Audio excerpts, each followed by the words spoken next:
The CBS Radio Mystery Theater presents...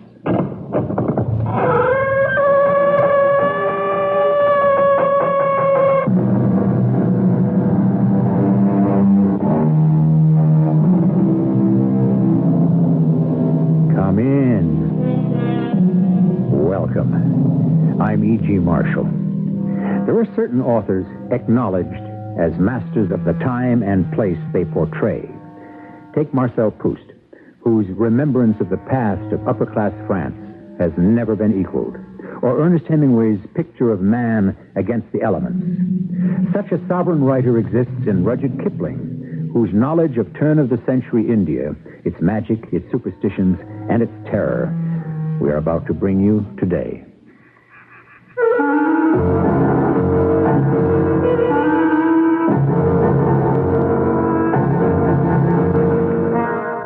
Our mystery drama, The Leopard Man, was adapted from a story by Rudyard Kipling by James Agate Jr. and stars Norman Rose and Bob Caliban. I shall return shortly with Act One.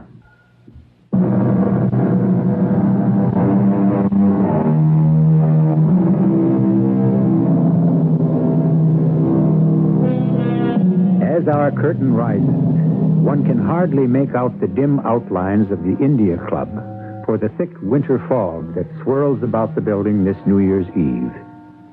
Nor is it easier to see when one enters the club because of the thick haze of tobacco from those British with their pipes and cigars sent to trade with and rule India. In that corner, those three are typical. Kipling, a journalist, Strickland, chief of police, and Fleet, a new arrival. They're playing a game of English billiards.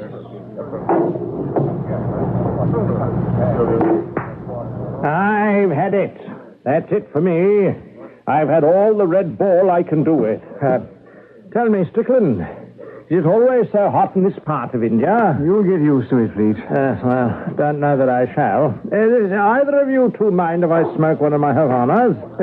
I'd offer you one, but they're deuced hard to obtain. No, thank you. I smoke a pipe. Yes, I always enjoy a good cigar. Who'd join me in another brandy? I don't mind, Kipling. You, Fleet? Frankly, I don't care much for that rot gut they serve here, which they call brandy. However, I do know what I should like to do. How about a turn outside? It should be less stuffy, don't you think? Besides, I'd like to show you my horse. So, now there's an animal. Well, what do you say? Shall we go outside, Mr. Kipling? Perfectly all right with me. You, Strickland? Certainly. Tell you what, Fleet. You go on ahead and have one of the boys saddle her up for you, and Kipling and I will settle the bar bill. Yes, righto. See you out there. Strickland, this friend of yours, this Fleet, can't say I care for him. I don't know him. I'm putting him up as a favor to a friend. You're not planning to write about him for your paper, are you? I thought him extremely rude, not offering us one of his precious cigars and then calling the club brandy rotgut. That didn't stop him swilling it down all evening. And champagne and sherry and whiskey. We're picking up the bar bill. No, I must say, a thoroughly objectionable man. A bit of a show-off, I admit. I believe he has some land in the Himalayas and horses which he breeds. He rode over here for the holidays with a note from an old friend of mine. Naturally, I said, well, while you're here, come stay with me. He blanched a bit. Thought he'd be staying at the police station. I'll make it up to you, Kipling. Oh, don't apologize. Who knows, I may get a story yet out of this crass character.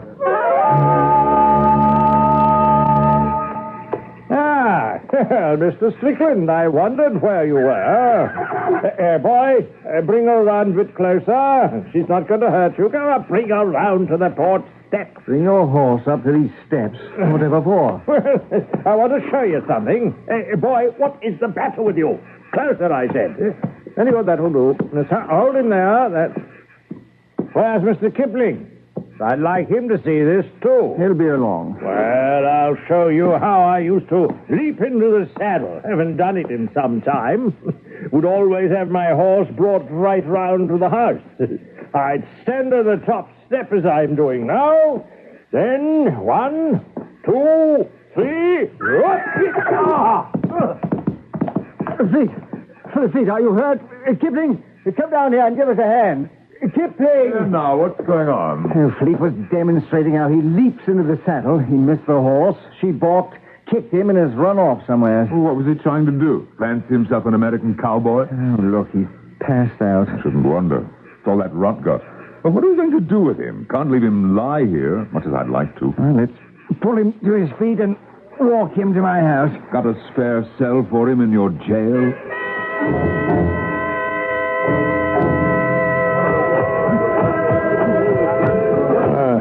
How far have we walked? I say, what is this place?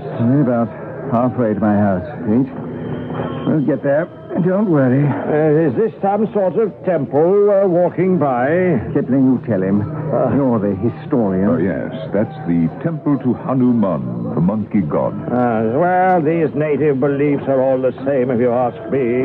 Doesn't really matter whether they're praying to a monkey or a Buddha or a sacred cow. Yeah, my cigar's gone out. Anyone got a light? Oh, yes. Here. Fleet.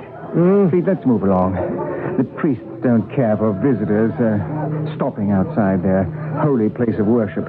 They consider it desecration. They do they? Desecration, huh? They don't know what desecration is. Fleet, behave yourself. What are you doing? I intend to enter the temple and pay them a visit. But I see those torches in there, the fires, the heat. I'm taking off my shirt. Put that back on again. He's ripped the shirt from his back. It's in pieces. Too much wine. Strickland, let's push on. I can see them watching us. Come along now, Fleet. You're making a scene. Take your hands off me! Who do you think you are? Strickland, will you let go of my... Fleet, be reasonable. If you behave like this, and they see you with me, it'll make it difficult for our police. Let go, I say. That's better. Now, what's this? A stone step, eh? Hey, old chum. Look up there at the top of the steps. That's a great big fat monkey idol. It's made of red stone. Well, I'll take a closer look. Come back, Fleet. That's their god.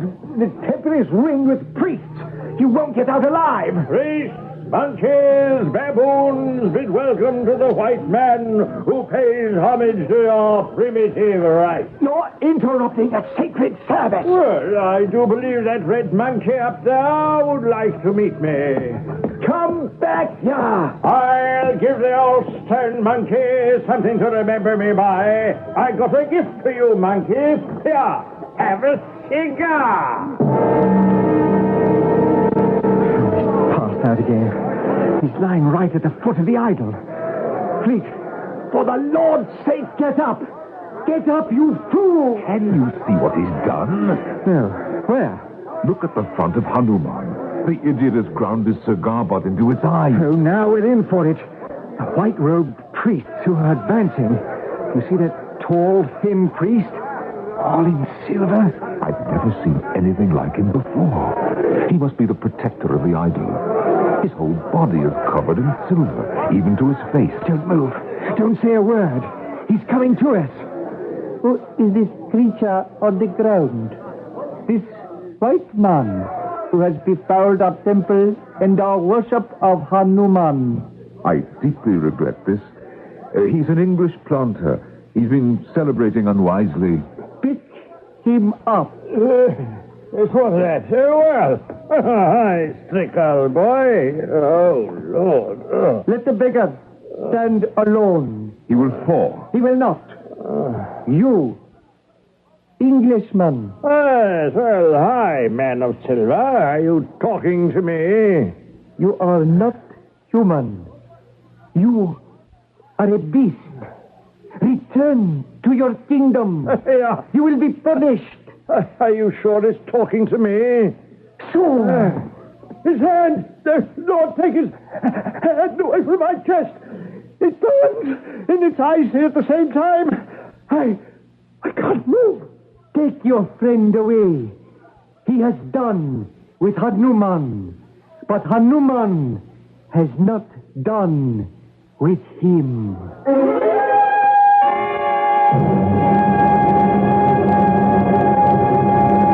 I put him to bed. He's quieted down.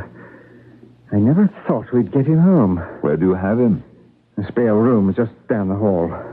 Strickland, Happy New Year. Yes, you too, Kipling. I've celebrated 19 New Years in this part of India, and still the natives surprise me. By rights, those priests should have cut us all down, yet they didn't. The silver priest protected us. Did he? I'm not so sure. Strange about Fleet believing the priest's hand on his chest was both burning hot and icy cold. Yes, a form of mesmerism, I'd say. We haven't heard the last of this. The managing committee of the temple will bring in action against the three of us for insulting their religion. You really think so? There's a section of the Indian Penal Code that deals with precisely such an offense. What's that? Oh, our friend must be having a nightmare. I'll have a look to make sure. I'll be back in a moment. What is it, Fleet? Oh, what's the matter? A terrible itch on my chest. I keep scratching, but it won't go away. Now, go to sleep. Haven't you caused enough trouble for one night?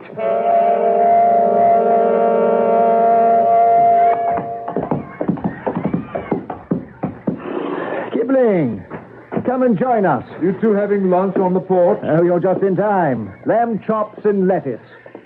How are you feeling today, Fleet? He's been annoying my cook with his request. All I asked for was an underdone chop. I want it rare. I can't eat shoe leather. I see you've completely recovered from last night. He says he doesn't remember a thing. Nothing of what happened at the Temple of Hanuman? No, I don't. Too much brandy and champagne, I'm afraid. Strickland, would you see if your cook has any more of those underdone chops on the fire? I'm ravenous. What about you, Kipling? Just tea, thank you. Well, you had a restful night, did you, Fleet? New breed queer mosquitoes in these parts. I've been bitten to pieces, but only in one place. Well, let Kipling have a look. He's a journalist, and he gets about in medical circles. Perhaps he'll know what bit you. Open your shirt. It may have gone down since this morning. I'll have some tea and chops brought out. Yes, here you are. Nasty, eh? Well, it doesn't look like mosquitoes to me. Those marks in the center of your chest, well, they're the marks you'd find on an animal. A leopard. They were pink this morning, those blotches. Now they're black. Tea's coming. The cook gave me these 2 chops, Fleet. They're practically raw. Are you sure you wouldn't like them a little more done? No, they're just right. Well, I haven't felt this hungry in my life. I can't think of what's come over me.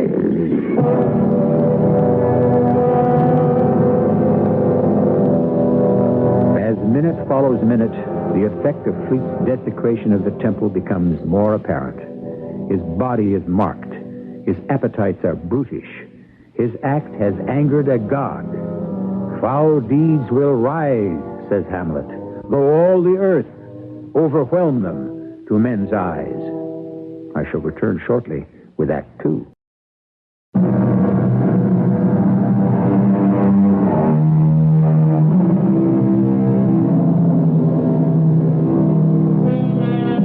Rudyard Kipling's India was a land of British rule and Indian image worship, a jungle of wild beasts, rivers of man-eating fish, and disease-bearing insects.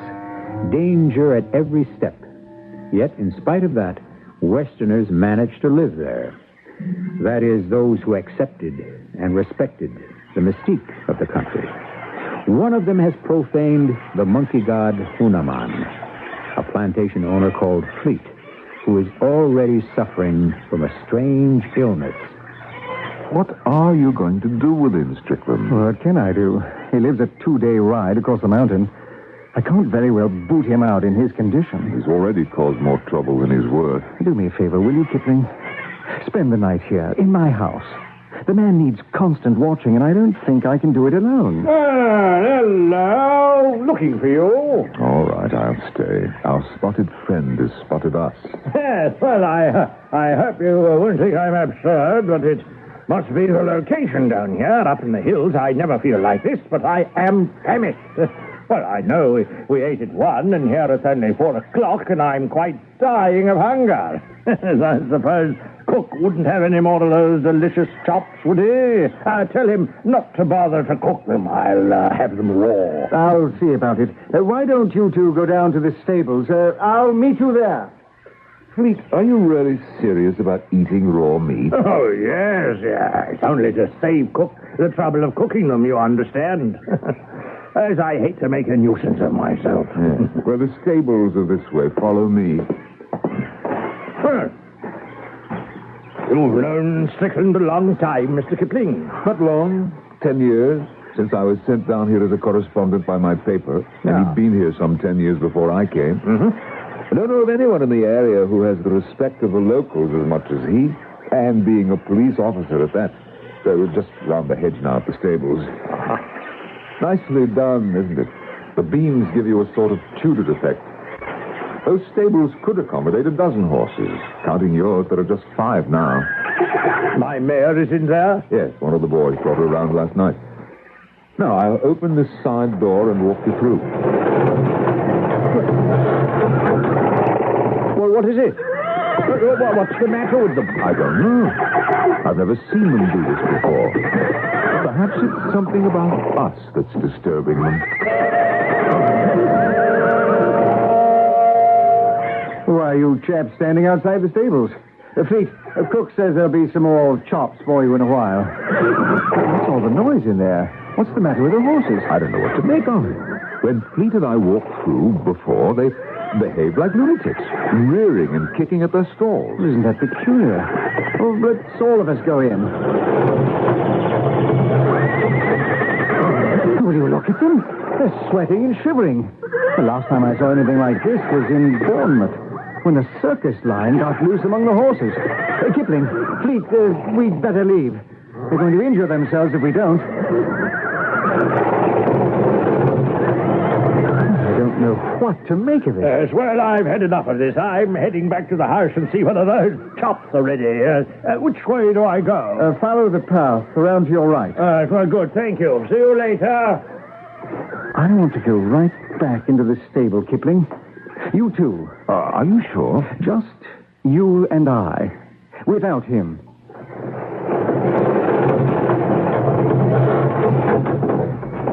There's a good girl. What was all that upsetting you?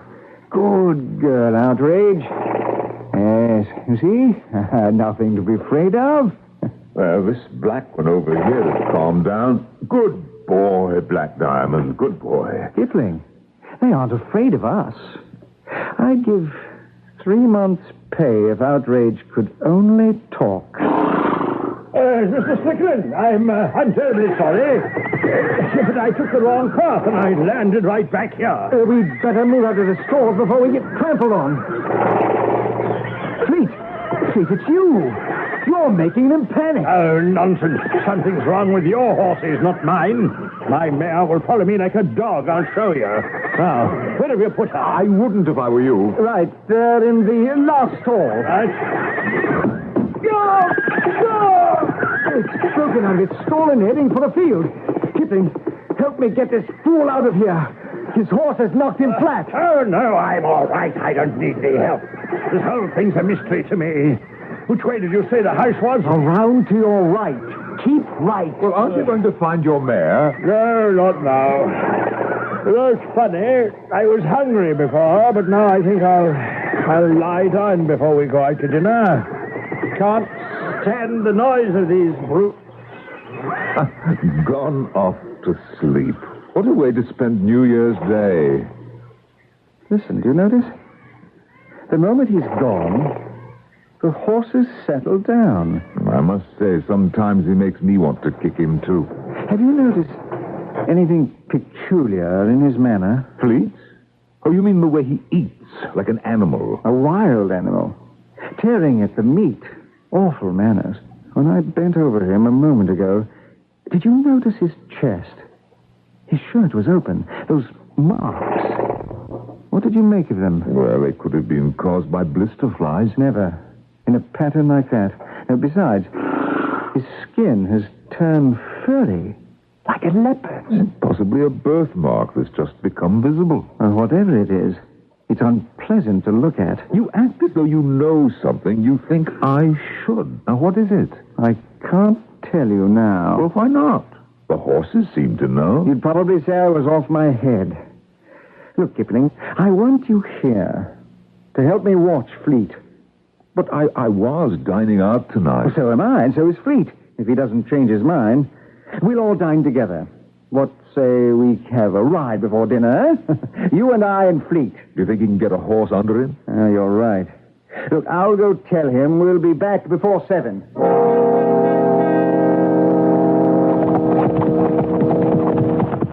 Well, that was an excellent ride. What time is it, Strickland? Oh, we're fine. A bit before 7.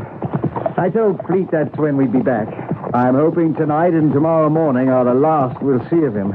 The next time I volunteer to put up a friend of a friend, will you please kick me? Here we are, home again. Well, isn't that the very limit? There are no lights on in the entire house. Indian servants are really a careless breed. The horse has gone wild! Where are you going? The stables! I can't hold her! Well, there's something lying here in the driveway. No. Settle down, settle down. No, you don't. No horse is going to throw me.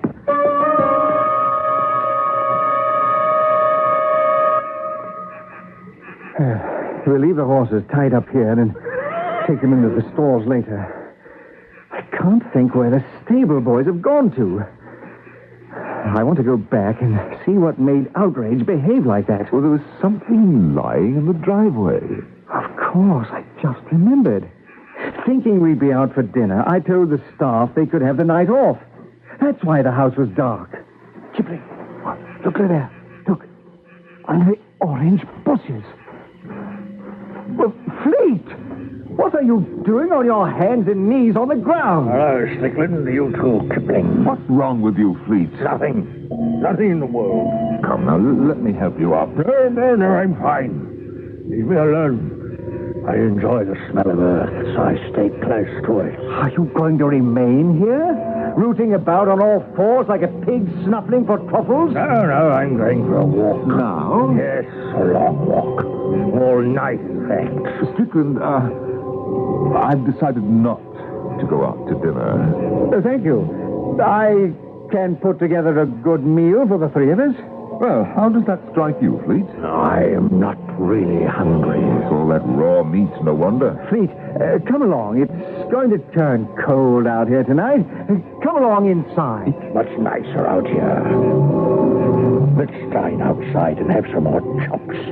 Lots of them. Underdone. Bloody ones with gristle. No, Fleet. I said inside. And inside it will be. Stand up. All right. I'm up. Oh, that's better. We'll all meet in the dining room in half an hour. And bring your appetite. I will. I'm suddenly ravenously hungry.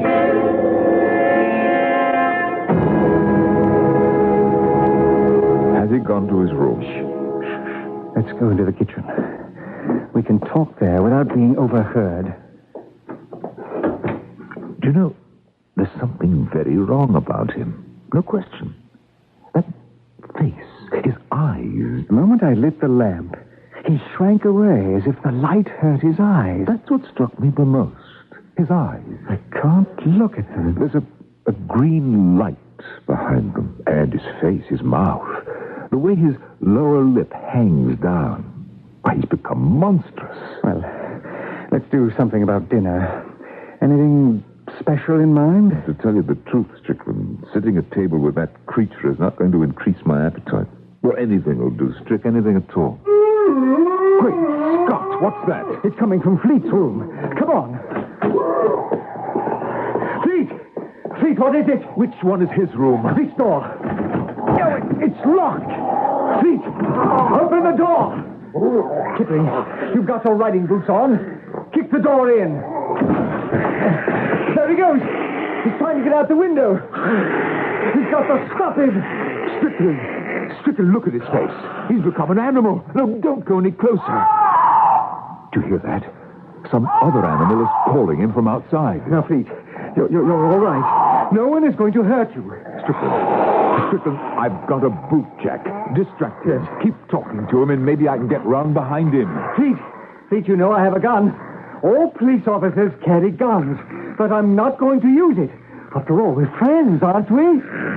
So all I'm asking you to do is come away from that window and sit down so that you and I can have a quiet talk. Come on, old chap. Oh, I got him. Oh, I'll say you did. You knocked him unconscious with one blow. And now we have to work fast to tie him up. Here's some bunker rope. Now, I'll hold the knees while you tie. Around each foot and back. Yes, there, through the arms. There, once more. Got the end of it. Through here. Here's the rope. A few knots. One and two. Yes, that ought to do it. Look, I'm going to tie this scarf around his mouth. And those teeth of his have grown awfully sharp. We'd better get hold of Dr. Dumoise. You don't really believe an ordinary medical man can cure this? I don't know what to believe. I can't understand it. I can. It's what I wanted to tell you before, but didn't dare. Remember the Silver Priest's last words? Hanuman is not through with you. Strick, you should have been a writer. This was Fleet. This poor creature. His human spirit must have been giving way all day. And it simply died at twilight. When we saw him in the driveway in the dark, it had already left him. This beast is all that's left.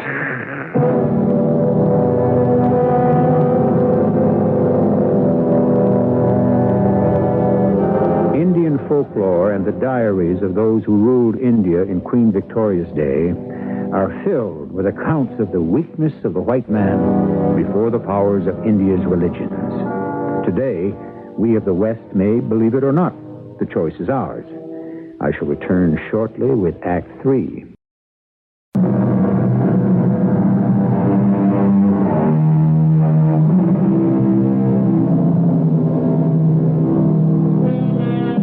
He lay in Strickland's dining room, this bound and gagged Englishman called Fleet, who had turned from human into animal.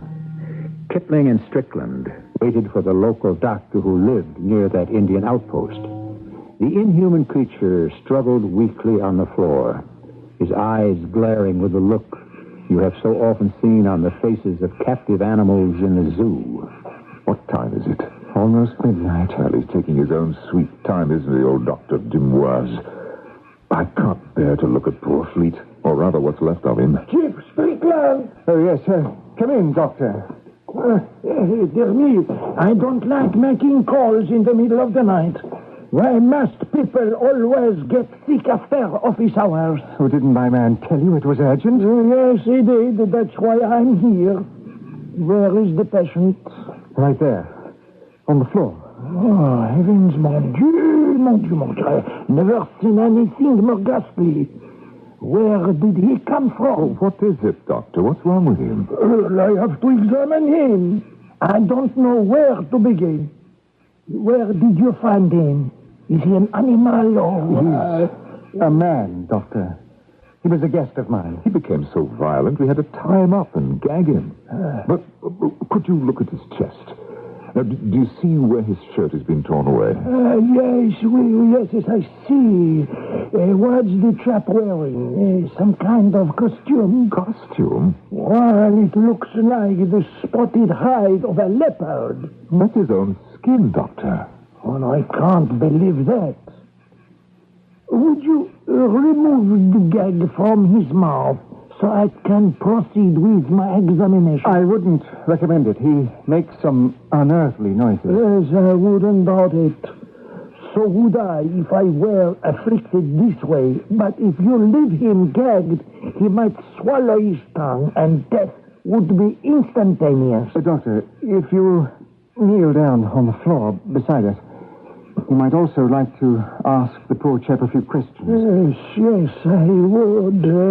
I'd like to ask him how this transformation took place. His mind is all right, isn't it? Oh, yes, he understands you. Then at least I might learn something. Doctor, I gather from what you're saying you feel there's not much you can do for him. Well, at this late stage, I doubt it. It's a wonder the man is still alive. One more knot, and we'll have the gag off. Let me. Hello, sir. I am Dr. Dumoise. I've seen you watching me with your eyes. And very nice eyes you have, sir. Sparkling green. Do you remember, sir, what beat you and how it happened? Get away from me! Don't let him at me! Please, I'm giving you a choice. Either stop that noise or we shall gag you again. I know you don't like that. He understands. He's nodding his head. Chief Strickland, to the best of my knowledge, the victim is dying of hydrophobia. I'd like to have been of some help, but I'm afraid I'm here too late. Whenever the last moments come, I'll send my man over directly. Yes, please do. Don't concern yourself about a thing. We'll call you. Yes, au revoir, au revoir. Fleet, the doctor has gone. Now, I think it's time we were realistic. Kipling, the only person who can reverse this spell is that silver priest. You think you could persuade him to leave the temple? If we can't, Kipling, then we must use force.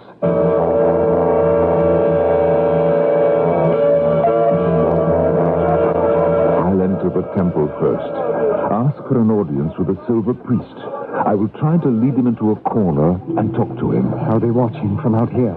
So when you think it's the right moment, you'll try to come up behind us and slip that noose over his head, and I'll wrap this cloth round his mouth. So far, so good.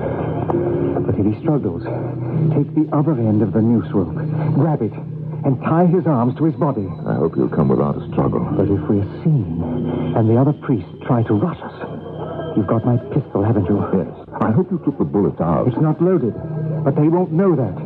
Now, go on. Kipling, get started. I'll be right behind you.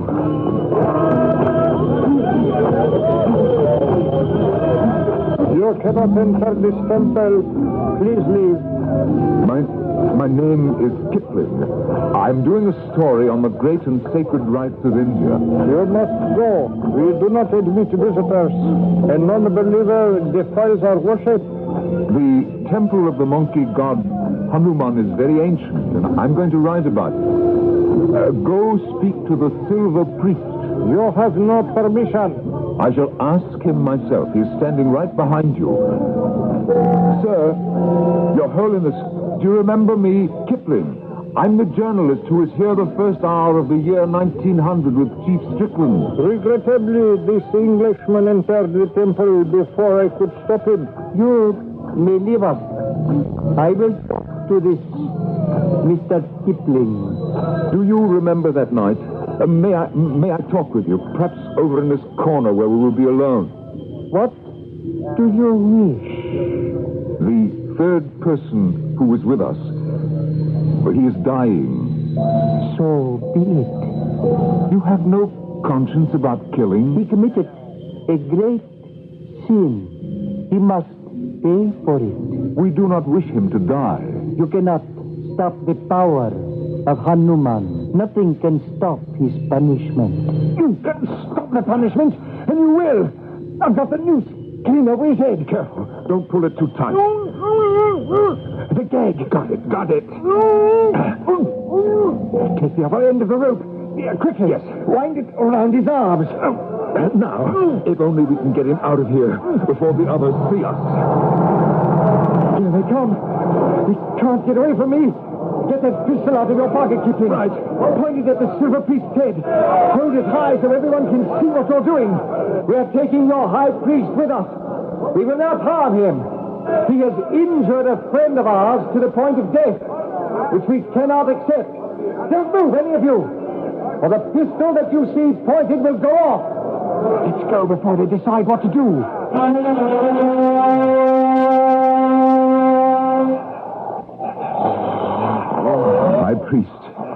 That was a man. Look at him. He's struggling for life. So be it. He meant Hanuman no harm. He was foolish.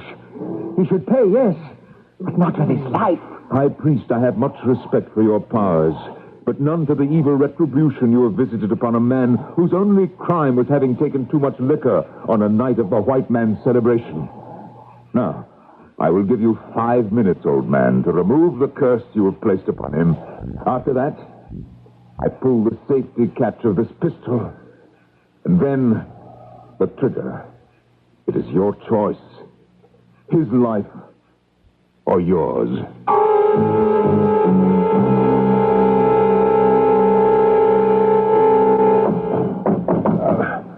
Yes, what is it? Come in. Good morning, Kipling. It's 7. Oh, is it? Did you get any sleep? What time did the silver priest leave? About 4? The moment I hit the pillar, I was out. Why, you're all dressed. How long have you been up? About an hour. I thought in my official capacity, representing the law here, I should visit the temple. At 6 in the morning. There is prayer all day and all night. I told them I would personally do what I could to redress the pollution of their god. It was strange. The reaction was strange? They solemnly assured me that, to their knowledge, no white man had ever touched the idol, and that I must be laboring under some kind of a delusion. Not so strange, Strickland. We're in that part of the world that hears no evil, sees no evil, and speaks no evil. What that silver priest did was so simple, it's hard to believe. Opening Fleet's shirt and laying his hand upon his chest, and that is all. The cure started instantly. The leopard skin seemed to dissolve. Fleet's face changed, like watching Jekyll turn back into Hyde. And the eyes, where they had been green and malevolent and brutish, piercing like a cat's, they lost all that color and became the pale blue he was born with. Kipling, slip on some clothes and let's go see how he's feeling today.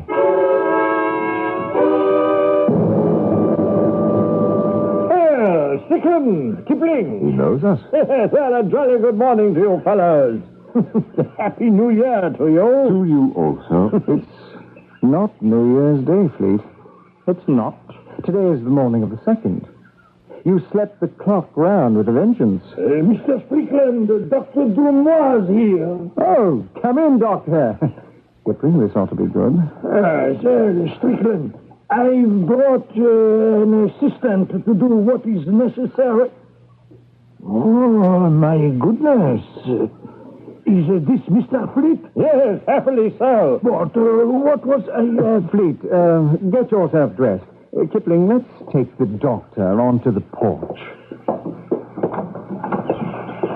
Well, have you two been playing some kind of practical joke? I want you to know, I take a dim view of such goings-on. Oh, Dr. Dumois, it was dark. It was late. All of us had celebrated a little more than usual. Quite understandable. We forgive you. Well, I don't wish to be forgiven, huh? What was understandable, eh? I don't drink at all, sir. You don't? Well, nevertheless, it was your opinion. You had seen a near-fatal case of hydrophobia. Why don't we all forget it, Doctor? A mistake is a mistake. It had a happy ending. I never make mistakes, not of such proportion. I really wish you would take all this more calmly, Doctor. Yes, send us your bill and we'll take care of it. Strickland, I have always thought you were reasonable and responsible. I'm surprised you would play such games, dressing a man in a leopard suit and all that. I am not very surprised that this Kipling person, who I know makes his living writing lies, was your fellow conspirator. I bid you both good morning. I have some honestly ill patients to visit.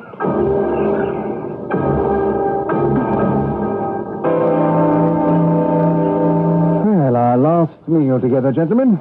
I hope you enjoyed your lunch. Well, I should be sorry to get back home, chaps. Perhaps you'll invite me down next year, eh? I wouldn't mind Christmas with you. It would be jolly. Yes, Strickland, don't you think having Fleet down next Christmas would be jolly? I say, I hope you don't mind if I mention something. I noticed it when I came into the dining room right away. Some animal must have gotten in here during the night. Did he? Did it? Yes, it's a horrible smell. A bit like the zoo in Calcutta. Ever been there? Where they keep the big cat? Yes, I've been to the zoo in Calcutta. Yes, these things happen. One leaves the windows open and the smell comes in. Try burning sulfur, Strickland. That should get rid of it. Well, I'm off. Pick up my bag from my room and meet you out by my horse, right? And remember then, next Christmas. Strickland, it's been a little like the zoo in Calcutta. I know. Let's saddle up our horses and have a good afternoon's ride. Fresh air is what I need. Do you know, you never told me how you happened to have Fleet as a house guest in the first place. I'm going to forget him forever. Do you hear? Kipling, if you want to write about what happened, by all means do it. But leave me out of it. Well, that would be hard to do. I just may never write it, because no one would ever believe me.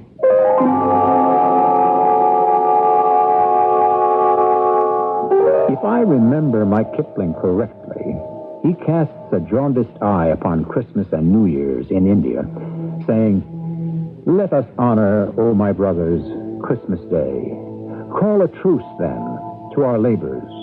Let us feast with friends and neighbors, and be merry as the customs of our caste. For if faint and forced the laughter, and if sadness follow after, we are richer by one mocking Christmas past." I shall return shortly.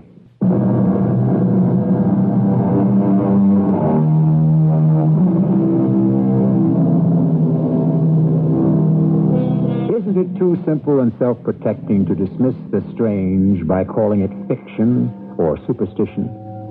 I believe that we, in our part of the world, have a great deal to learn about the power of the unknown that controls our lives. Look up into the sky one night and ask yourself, how can I be immune to the unaccountable when that moon up there causes the tides of all the oceans to rise and fall? Our cast included Norman Rose, Earl Hammond, and Bob Caliban.